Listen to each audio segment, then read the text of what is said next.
हमारे पड़ोस में एक मशहूर रेस्टोरेंट था। ये एक रेस्टोरेंट था जिसमें आश्चर्यजनक रूप से स्वादिष्ट पसलियां थीं और स्वाद बेजोड़ था। मैं स्वाद का आदी था और हर दिन रेस्टोरेंट जाता था। फिर एक दिन रेस्टोरेंट के मालिक ने मुझसे कहा, हमारा रेगुलर ग्राहक आया है, तब हमें कुछ बहुमूल्य मांस चढ़ाना चाहिए। एक प्रीमियम क्वालिटी वाला मांस जिसे प्राप्त करना वास्तव में कठिन है, आज आया।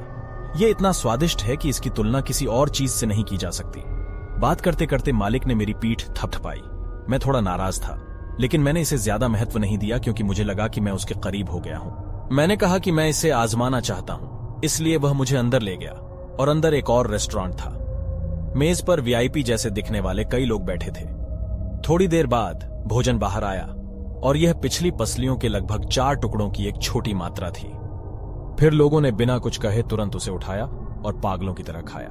यहां तक कि उन्होंने कई दिनों से भूखे कुत्ते की तरह हड्डियां भी चाटी और उनके बीच ऐसी बातचीत हुई जो मैं समझ नहीं सका।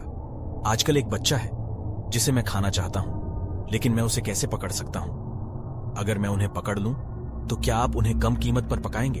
हम कर सकते थे, लेकिन उन्हें परेशानी से दूर रखने के लिए हमें एक प्रोफेशनल शिकारी को नियुक्त करना होगा। तभी उनमें से एक ने मेरी तरफ देखा और कहा, क्या आप कुछ हड्डियां दान करना चाहेंगे? मैं हतप्रभ रह गया और बोला, क्या? उन्होंने अचानक अपनी शर्ट और कंधे की पीठ उतार दी, लेकिन वे गंदे और मांसल थे, जैसे कि पीठ की कई पसलियां गायब थीं। मैं आश्चर्य से चिल्लाया और वे कहते हुए हंसे, क्योंकि आपने आज एक खाया, आपको एक दान करना चाहिए। क्या यह वह दुनिया नहीं है जहां हम एक दूसरे की मदद करते हैं? हाँ हाँ हाँ हाँ। वे मुझे खौफनाक नजरों से घूर रहे थे, जिससे मुझे एक अजीब सी घबराहट महसूस हो रही थी। मुझे बियर पकड़ा दी गई और मैं यह कहते हुए जल्दबाजी में चला गया कि मैंने अपने भोजन का आनंद लिया है। रेस्टोरेंट के मालिक ने मुझे वीआईपी मेंबरशिप के लिए साइन अप करने का सुझाव देना जारी रखा, लेकिन मैंने इनकार कर दिया।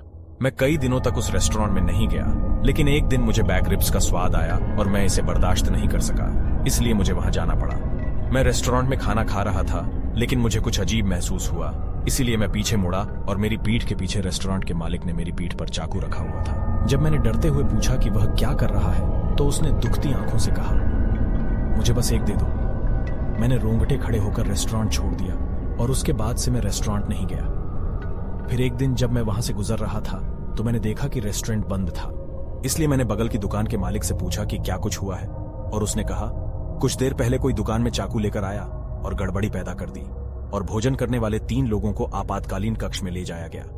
लेकिन खौफनाक बात यह थी कि हर किसी को पागलों की तरह चाकू मारा गया था, सिर्फ पीठ में।